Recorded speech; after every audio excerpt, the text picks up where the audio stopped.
Ukraine telah pun melakukan serangan besar-besaran menggunakan drone dekat tengah-tengah Rusia. Yes, 4,000 km jauhnya daripada sempadan Ukraine Rusia menggunakan drone sahaja.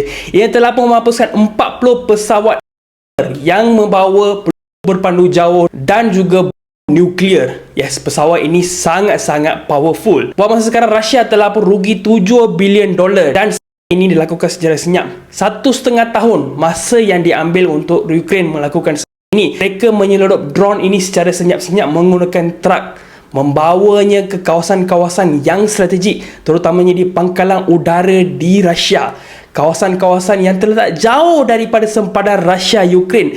Dan apabila masa yang tepat tiba, seperti sekarang, di mana masa sekarang ini antara Rusia dan Ukraine sedang memuncak, Trump inginkan pendamaian yang segera, di mana dia sanggup berikan kawasan-kawasan yang Rusia telah pun ambil.